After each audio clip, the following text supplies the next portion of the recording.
Good morning, everybody. I'm Henk van Houten. I'm the Secretary General of the European Safety Federation, and it's my pleasure to welcome you to this second session of our webinar series on health and safety risks in the construction sector, with specific emphasis on respiratory protection. Today we have a session on silica dust. But before starting, a few practical points. So for the participants, for the audience, you are automatically muted and your video is out. You are welcome to use the Q&A function to ask your questions don't hesitate to add them during the presentation, and we will take them at the end. The webinar is recorded and will be available early next week on our ESF YouTube channel. You see the link on the screen. And for your information, the recording of the previous session is also there. For those who would not know what or who the European Safety Federation is, so we are the organization of suppliers of personal protective equipment. We have in first line national organizations. You see their logos on your screen. Apart from national organizations, we also have some other stakeholders and a number of companies that are direct member as well of ESF. And as such, we do represent the suppliers towards the European stakeholders, you could say, both on legislative and use side. Maybe the next. And I think that's now, I give the floor to Janina Sander, who is chairing the working group of ESF on respiratory protection. Janina. Yeah. Thank you. Good morning. As Henk said, my name is Janina Sander. I'm working for TSI, a manufacturer of equipment to support respiratory protection, and I'm sharing ESF's working group respiratory protection. We are 25 members from 15 different countries, and all our members are already involved in different types of organizations and committees. So we do have quite a big knowledge on respiratory protection in our group. And our main focus of work is research on RPE and fit testing, as well as the conduction of awareness campaigns for respiratory protection, as well as education on respiratory risks.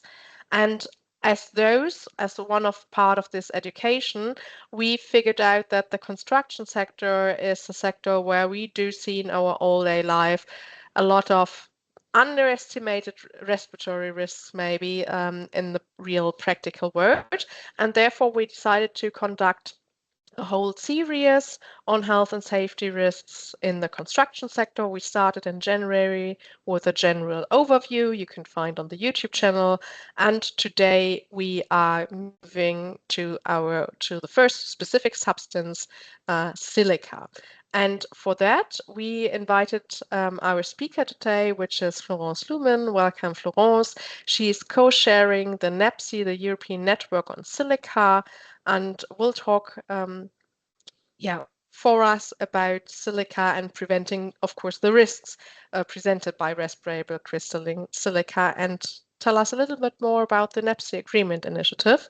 So welcome very much, Florence, and the floor is yours. Thank you very much. I will share my screen.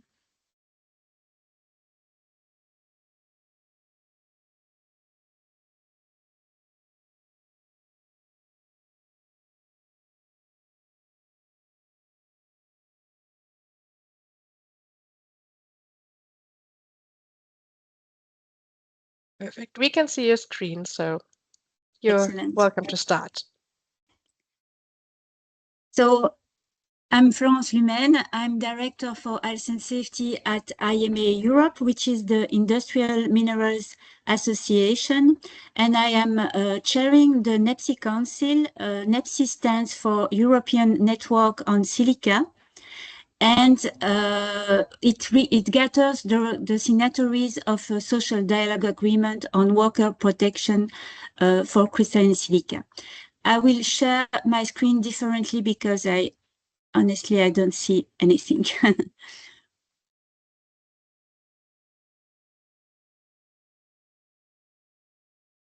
Here we are.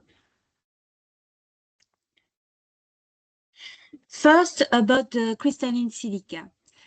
Crystalline silica, the polymorphs of crystalline silica are quartz and cristobalite, and the most common form of silica is the sand, like the sand of the beaches.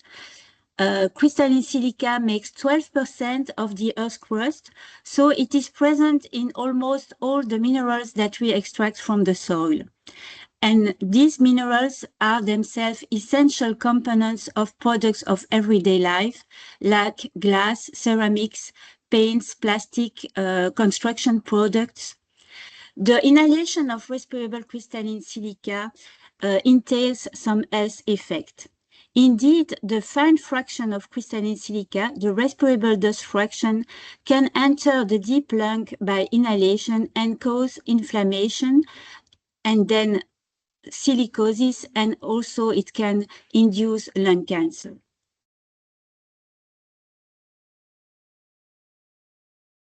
Long-term exposure to this fine dust of crystalline silica, the respirable fraction above legal limits and during a very long time, can cause silicosis and a higher risk of lung cancer. The dust which is created during industrial process can contain different size of particle. Only the very small one, the respirable one, pose a risk to workers when inhaled regularly and at high concentration.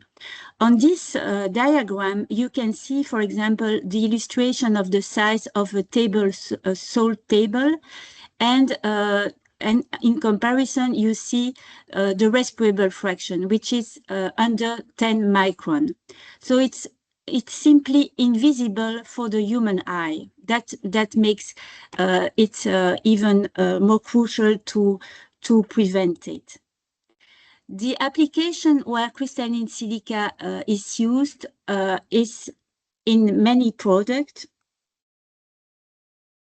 In ceramics, in glass, in almost all construction materials, cement, calcium silicate, expanded clay, mortar, concrete, natural and artificial stone, plaster.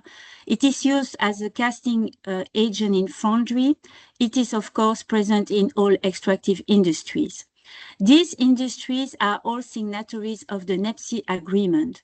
The NEPSI agreement was signed in 2006, and it gathers the European social partners concerned by exposure to respirable crystalline silica, and so these industries and the trade unions, which is Industrial Europe. Together, we decided, so it's almost 20 years ago, we have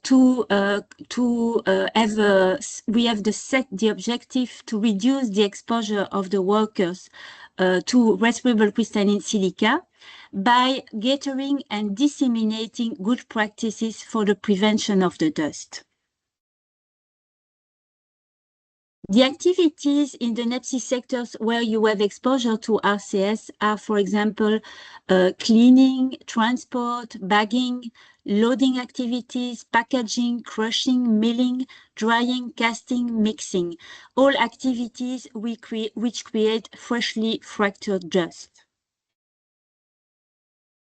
For the construction sector, which is particularly interesting to you, as all materials, all construction materials may contain crystalline silica, all the processes which release the dust, like cutting, polishing, sanding, drilling, sewing, emptying bags, mixing materials, cleaning the workplace, and dispose the waste after, all these activities may create respirable crystalline silica dust. The good news is that silicosis and all health effects caused by RCS are 100% preventable. And how to prevent it? It is by using the major dust control techniques, which are illustrated on this slide. So it starts with a good hygiene and housekeeping of the workplace, not only the workplace, but also the work clothes. It is enclosure of the workplace when it is possible. Using extraction and ventilation, capturing RCS. So RCS stands for respirable crystalline silica. I will often use it, so better to explain it. Capturing RCS at the source and replacing contaminated air with clean air. Water is an essential dust control.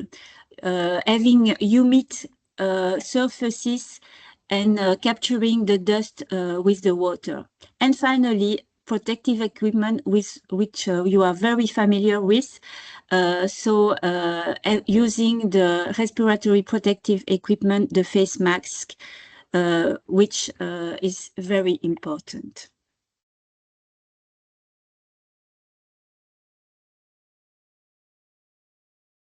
Here are some illustrations of the good practices. So you see one central exhaust dust system.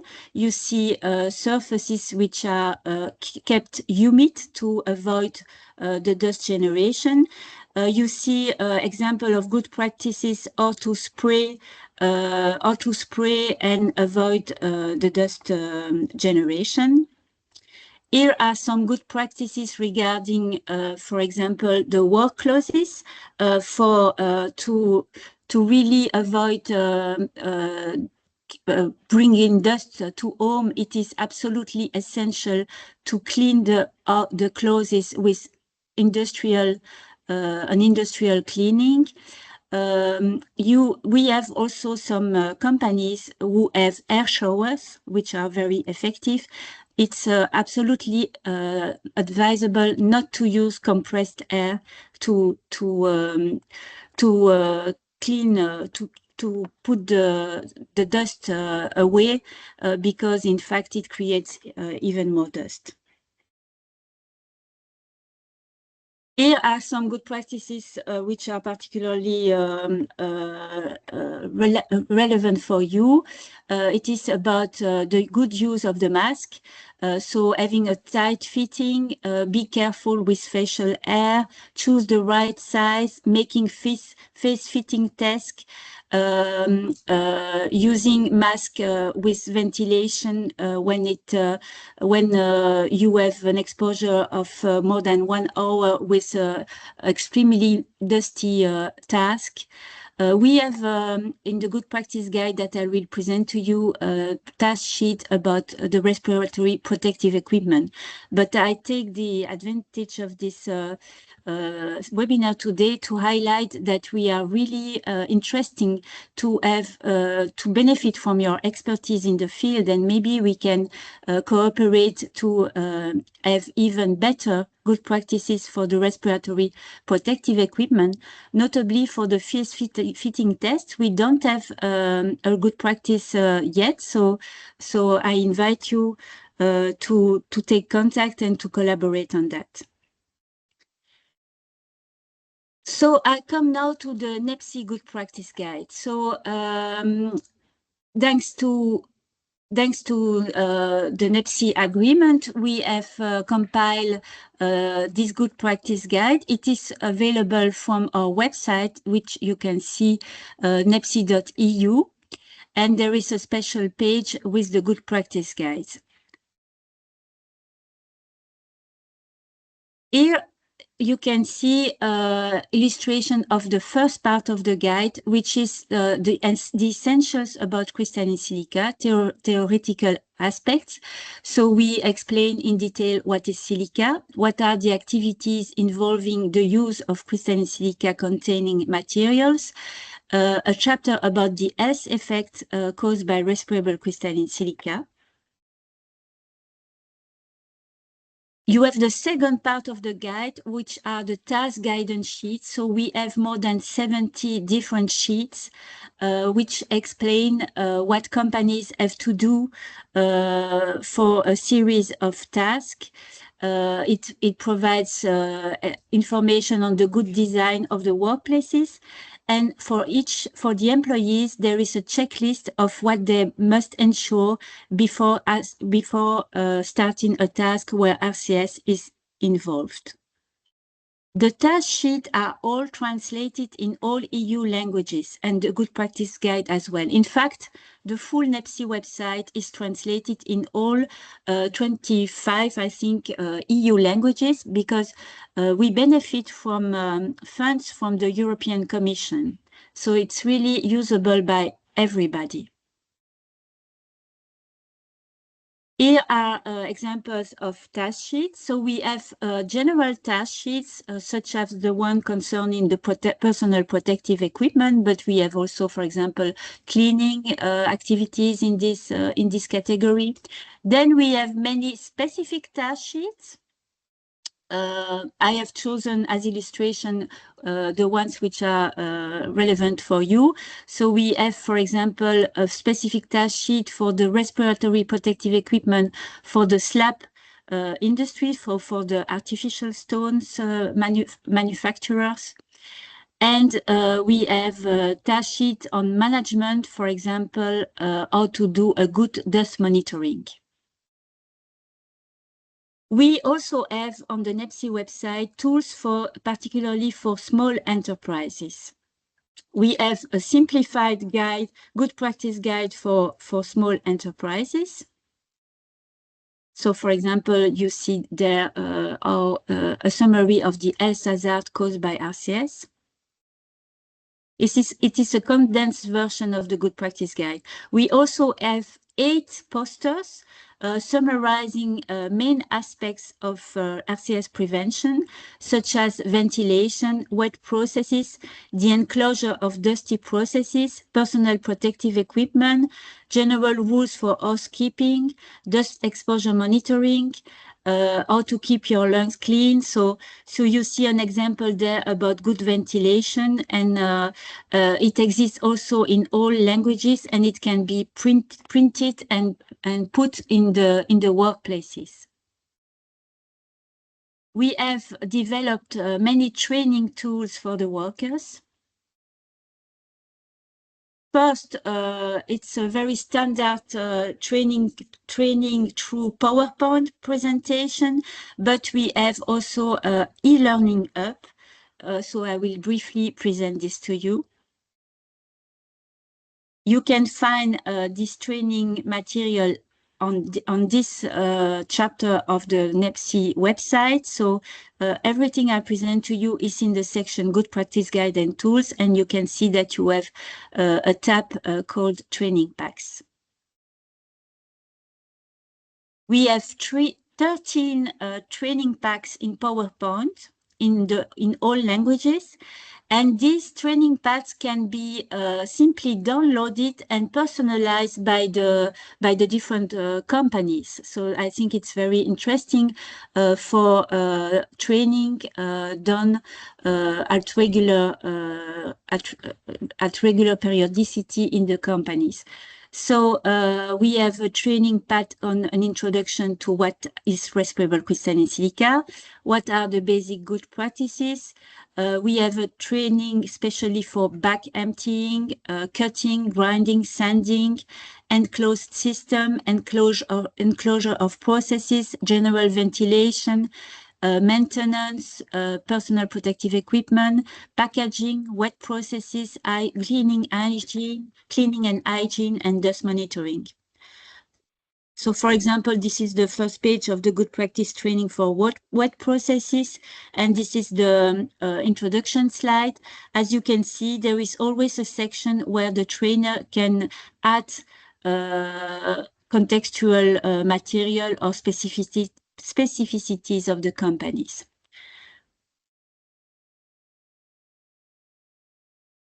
and the e-learning platform. So it's quite new, and we are very proud of it. On this e-learning hub, you have currently 3 modules, and we will add more in the future. So it's important to mention that these modules are open to anybody, and it is a voluntary learning. It is very nice to do because it is very gamified. So you have some text to read, and then you have quiz questions. You always have an explanation of your reply. So if you give a wrong answer, the right answer for sure is provided, and it is explaining why. The access is unlimited. It is not graded. Each module takes around half an hour. For the NEPSI signatories, we have an online registration system which allows the companies of NEPSI to track the training rate of their workers. So here is how the homepage looks like. So you see that we have a training module on introduction to crystalline silica and the good practices. Then we have a module on control of silica dust in specific activities, and a third module about do it yourself and mobile work without dust activities. Indeed, although we are here in a professional context, in do-it-yourself activities at home, you are also exposed to this dust, and we believe that it's also nice to provide good practices for consumers. Here is an illustration of one of the pages of one of the module. As you can see, it's really nice to do. Here you have a picture where you have to click on the items where you think there is exposure to crystalline silica, and each time you click on the plus, you have an explanation of the material and why it is important to handle it with care. At the end of each module, it is possible to save and print a certificate of completion.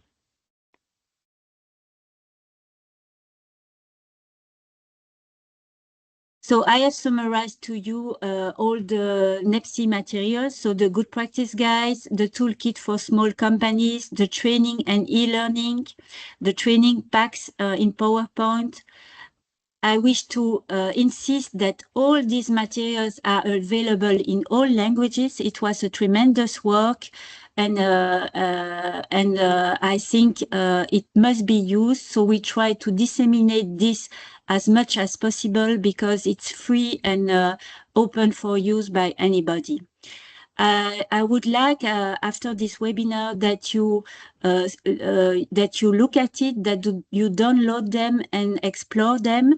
We are always open to receive your impressions, and we are always looking for improvement and extension of the NEPSI tools and good practices. So really, I am at your disposal for any contact. You have here my contact details. I hope this presentation was interesting to you, and please don't hesitate to come back.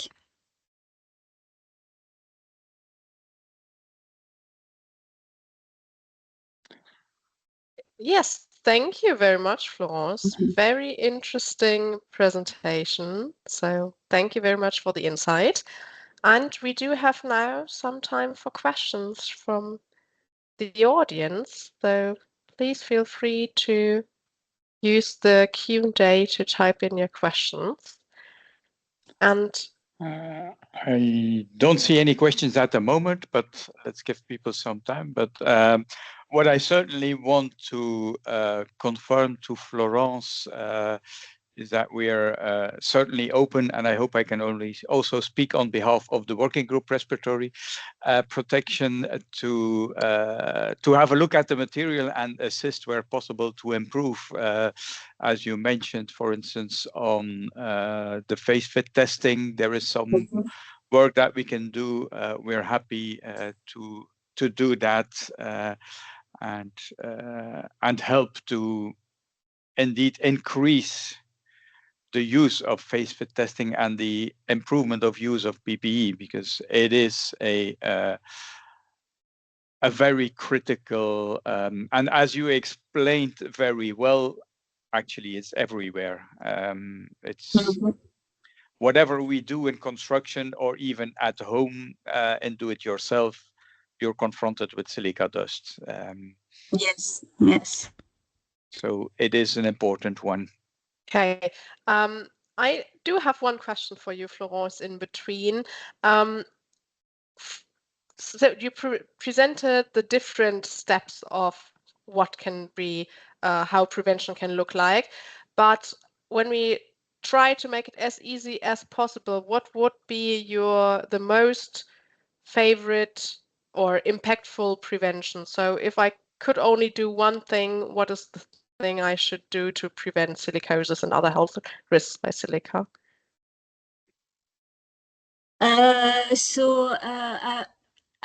would say that I think that well, as you seem to be interested by construction activities, for example, I think that it's clear that although on the prevention scale, wearing the mask is the last resort, but I think that especially when you are not provided with equipment with water assisted dust suppression, I think it's absolutely vital to wear the respiratory protective equipment.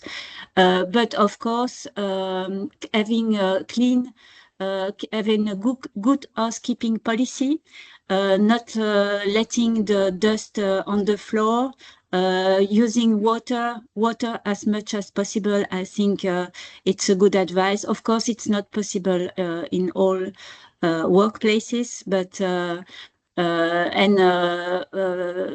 having a ventilation system if it's feasible.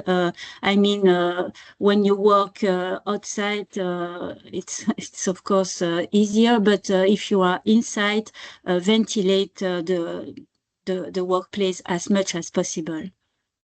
Okay, thank you very much. Yeah. There is a very interesting question that came in. If the risks are in any way different for female or male individuals? The protection? The risks in general. Is there any difference if the workers are female or male? No. It's exactly the same because we have all the same lungs. So I don't think there is any difference. The only difference maybe is what we say about the facial hair, because this is typically for men, and we know that it's really an issue with the mask, and we must be very careful with the facial hair. Yeah. That's already, I think, covering a bit of the next question in the chat. I'm not sure if this is more addressed to you or to us as working group. Considering providing PPE is the last measure to do, and it is the last line of defense. A bit provocative maybe, should a good practice not simply be to forbid tight-fitting RPE? As we all know, the workers exposed to RC are not always clean-shaven or have facial hair due to various personal reasons. A papre with helmet or visor provides better protection and combines the different PPEs in one system. Okay, I will read also. It's a long one. Yes, maybe maybe I can start and you take the time to read. So in general, yes, facial hair is an issue, especially for tight fitting, and this is, I think, we are all clear. And there's a good reason why papers existing, but there's also a good reason why still tight-fitting RPE is existing, because puppers can deliver some level of protection, but if you need higher protection because the exposure is higher, then there is no way around tight-fitting RPE. And yes, it is an issue, but tools like face fitting, for example, could support also making clear to workers that this is an issue.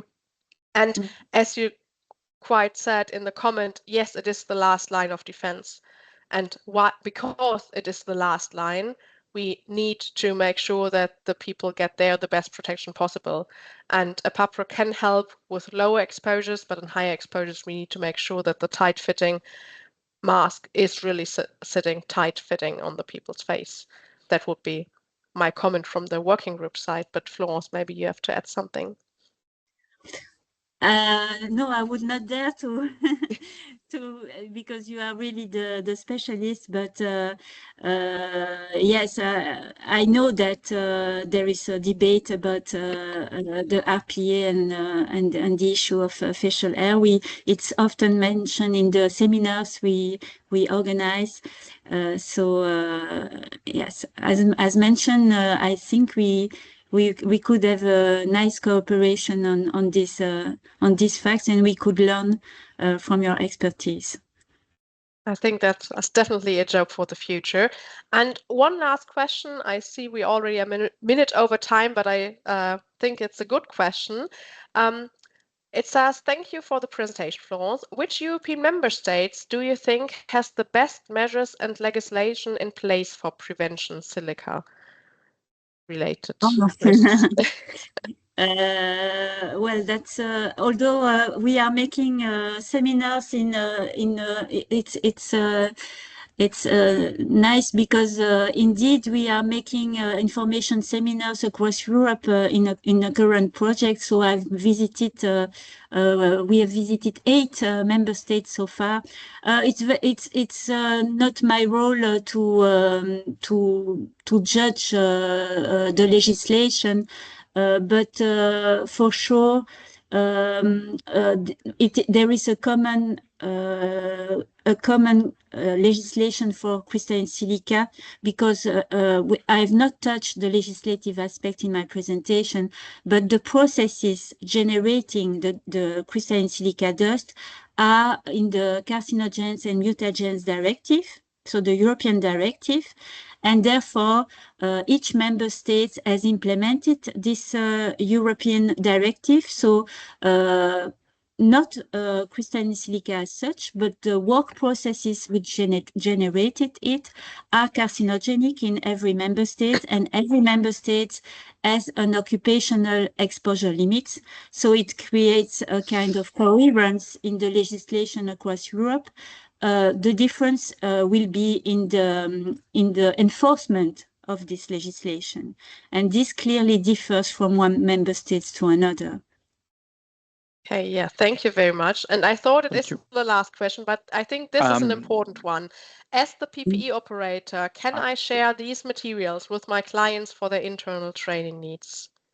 So can they share the NEPSI materials? Yes, for sure. As I mentioned, and I would like to underline it, it's fully public and fully usable by anybody. That's really our objective.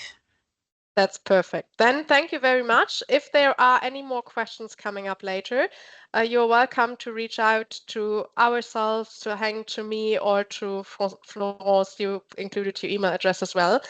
And as we are already over time, I would like to just give a very quick outlook, because as I said, we are doing a series, and there are, now you see my screen, now you don't see it anymore.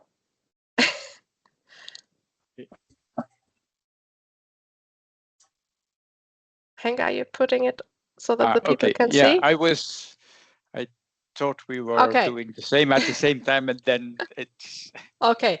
So now you can see it. The next session will be about asbestos. It will be on May 29th, and you already see there the QR code and link for registration. This series will be after summer, going on with a session in September on wood dust, and we will have more to follow in November and also 2027.